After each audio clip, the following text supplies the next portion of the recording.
આ ગ્વાલ પોખરા એ સ્થાન છે ઠાકોરજીની સાથે. પોખર એટલે નાનકડું તળાવ.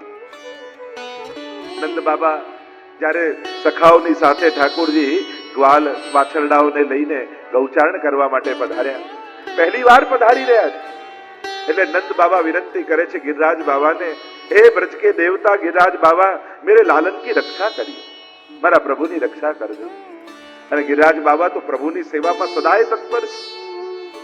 અંતાય બદ્રિર્બલા હરિદાસ વર્યો યદ રામ કૃષ્ણ ચરણ સ્પર્શ પ્રમોદ માનમ તનોતિ સહગો ગણયો સ્તયોર્યત पानी सूयव सकंदर कंद मूलई.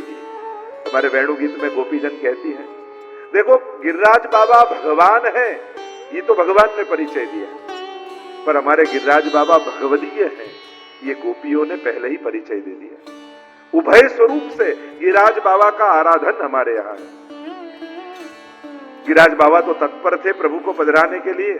અને કહેવાય છે કે આ ગ્વાલ પોખરા સ્થાનમાં જ્યારે ઠાકોરજી પધાર્યા ત્યારે गिरिराज बाबा रत्न जड़ित सिंहासन बनी गए અને ઠાકોરજી ત્યાં વિરાજમાન છે. ઠાકોરજી તો બિરાજ્યા પણ સખાઓ ઉભા રહ્યા એટલે ઠાકોરજી ઉભા થઈ ગયા, હું એકલો ન બેસું, બધા માટે આવા સિંહાસન બનાવો. અને ત્યારે गिरिराज बाबा બધા માટે સિંહાસન રૂપ બન્યા. એવી કથા આ ગ્વાલ પોખરાના પ્રસંગમાં આવે છે. અહીંયા ઠાકોરજીએ છાક લીલા કર્યું છે અને છાક લીલામાં પ્રભુએ સખાઓને આનંદનું દાન કર્યું છે.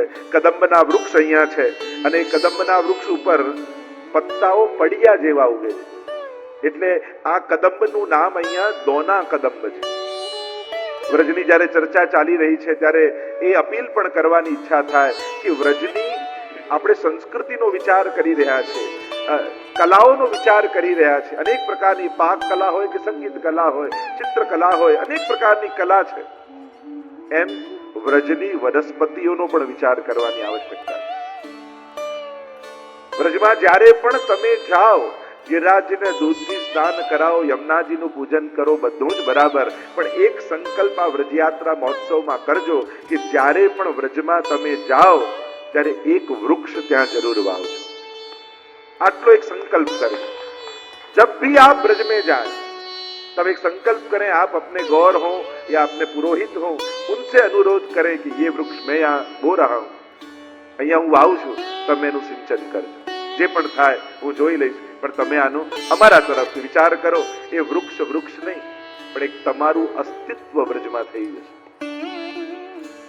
કે તમે ત્યાં એ વૃક્ષ રૂપે સદાકાળ તમારી સ્થિતિ રહે. જે અમારે ઉદ્ધવજીએ પણ માંગ્યું ને, ગુલમલતા ઔષધિ નામ, કે ગુલમલતા ઔષધિ બનું, આશા મહો ચરણ રેણુ જુષા મહમ. એ ભાવથી સંકલ્પ કરજો આજે બધા જ કે હવે જ્યારે પણ તમે બ્રજમાં જાઓ ત્યારે એક વૃક્ષ જરૂર વાવો. તે વનસ્પતિઓનો ઘણા એવી દુર્લભ વનસ્પતિઓ બ્રજમાં છે કે જે આજે પણ કૃષ્ણ ચરિત્રની આપણને સ્મરણ કરાવે છે. એમાં આ દોના કદંબ કે કદંબના વૃક્ષના પત્તા, કારણ કે ત્યાં તો બધા જ ભક્તો છે ને, એ પશુ હોય, પંખી હોય કે વૃક્ષો હોય, વ્રજમાં તો બધા ભગવદીઓનો વાસ, ત્યાં લૌકિકતા છે જ નહીં. એટલે એક વૃક્ષો પણ પ્રભુને છાક લીલામાં સહાયક થવા માટે પોતાના પત્તા એવા ઉગાવે છે કે પત્તામાં ખાડો હોય, જેમાં તમે છાસ ભરો તો રહી જાય. એવા દોના કદમના વૃક્ષો અહીંયા વિરાજમાન છે. ખરેખર એક એવો પણ વિચાર કરવો જોઈએ કે એ વનસ્પતિઓની સંવર્ધન કેમ બ્રજમાં કરી શકાય, એનું પણ ચિંતન થવું જોઈએ. તે લીલા અહીંયા થઈ છે અને હવે આપણી પરિક્રમા આગળ ચાલી રહી છે અને પરિક્રમા જઈ રહી છે માનસી ગંગા તરફ અને વૈષ્ણવ ભાવથી ગાન કરી રહ્યા છે. આ પરમ પાવન સ્થાન, પરમ તીર્થ જેને કહેવાય છે, મહાત્માની કથા એવી છે આ સ્થાનની. તમે જ્યારે જ્યારે ગિરિરાજજીની પરિક્રમા કરવા જાઓ ત્યારે આ માનસી ગંગા આવે. માનસી ગંગાની કથા એવી છે કે જ્યારે પ્રભુએ વત્સાસુરનો વધ કર્યો, વાછરડાના રૂપમાં આવેલું, પ્રભુ એને એની આંખોથી ઓળખી ગયા. કારણ કે આકાર તો વત્સ જેવો, વાછરડા જેવો, નિર્દોષ, પણ મનમાં કપટ.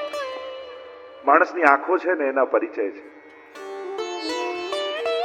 સારા થઈને ઘણાએ ફરે, પણ પોતાની વૃત્તિઓ તો ઘણીવાર ઘણાની પ્રવૃત્તિઓ પોતાની વૃત્તિઓને ઢાંકવા માટેની હોય છે કે હું એવી સદપ્રવૃત્તિ કરું કે જેથી દુનિયાને મારી વૃત્તિ ખબર ન પડી જાય. એટલે પેલો વિચારકો એમ કહે છે કે દુનિયાની તકલીફ જ એ છે, બધાની ઈચ્છા એવી છે કે બધા મને ઓળખે અને બધાને બીક એ જ છે કે ક્યાંક કોઈ મને ઓળખી ન જાય. ઈચ્છા એવી રાખે કે હું પ્રસિદ્ધ થઈ જાઉં, બધા જ મને ઓળખે, અને ડર એ વાતનો છે ક્યાંક કોઈ મને ઓળખી તો નહીં જાય ને.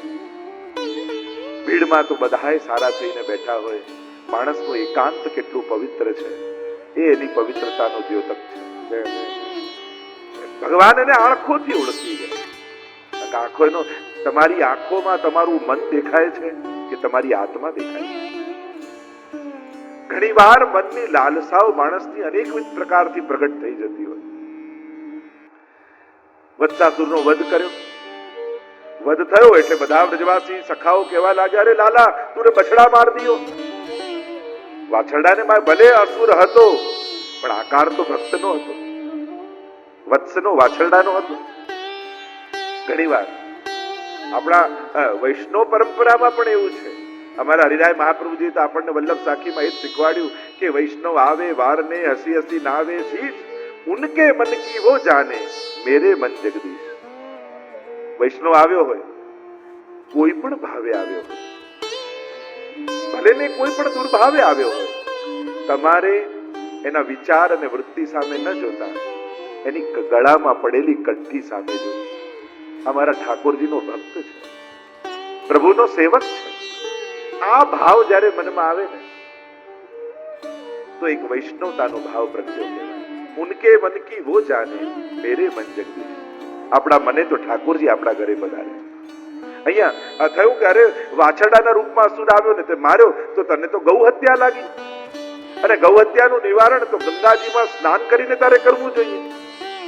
ઠાકોરજી કહે હું ગંગાજીમાં ન જાઉં, ગંગાજીને અહીંયા પ્રગટ કરો. કારણ કે ગંગાજી તો મારા જ ચરણોમાંથી નિશ્ચિત થયેલા છે. અને એ સમયે ઠાકોરજીએ પોતાના મનમાંથી ગંગાજી પ્રગટાવે. એટલે માટે આ સ્થાનને કહેવાય માનસી ગંગા. આ માનસી ગંગા એ સ્વયં પ્રભુના હૃદયમાંથી પ્રગટેલા ગંગાજી છે. અનેકવિધ ઘટનાઓ અને પ્રસંગોના ઉલ્લેખ અહીંયા મળે છે. પુરાણમાં એવી કથા આવે છે, કારણ કે અહીંયા મનસા દેવીનું મંદિર છે. ઉપર ટોચ પર મનસા દેવી બિરાજમાન છે. મનસા દેવીને મનોમન વંદન કરીએ. એવી પુરાણમાં કથા આવે છે કે જરત્કારુ નામના ઋષિ હતા, પત્ની સાથે નિવાસ કરતા. એક વાર બપોરના સમયે સૂઈ ગયા અને સંધ્યાકાળ થવા આવ્યો. પત્નીને ચિંતા થઈ કે અરે જો સૂર્યાસ્ત થઈ જશે તો એની સાયમ સંધ્યા ચૂકી જશે. એટલે પતિને જગાડ્યા અને આ એટલા ક્રોધાયમાન થયા, અરે તું મારા તેજને ઓળખતી નથી, હું ન જાગું તો સૂર્યની પણ તાકાત નથી કે અસ્ત થઈ જાય. એવો મારો પ્રભાવ છે, એવું મારું તપ છે. ત્યાગ કર્યો પત્નીનો, ક્ષમા માંગી. ઋષિનું એવું તેજ હતું કે એમના પેટ પર કેવલ હાથ મૂક્યો અને એમને બાળક રહ્યું. બાળક પ્રગટ થયું, એનું નામ આસ્તિક. અને જ્યારે પરીક્ષિત મહારાજે જ્યારે જન્મેજય એમના પુત્ર અને સર્પસત્ર યજ્ઞ કર્યો ત્યારે આસ્તિકે સર્પોને બચાવ્યા અને યજ્ઞ રોકાવ્યો. અને એમની માતાનું નામ આ મનસાજી હતું. અને એટલા માટે મનસા દેવી ત્યાં બિરાજમાન છે. એમને વંદન કરીએ. આ માનસી ગંગામાં અનેકવિધ પ્રકારની લીલાઓ પ્રસિદ્ધ છે. આજુબાજુ અનેક પ્રકારના કુંડો બિરાજમાન છે. ગોરોચન, ધર્મરોચન, પાપમોચન, ઋણમોચન, આ પ્રકારના કુંડો માનસી ગંગાની આસપાસ છે. અષ્ટસખામાંના નંદદાસજીનું આ સ્થાન છે.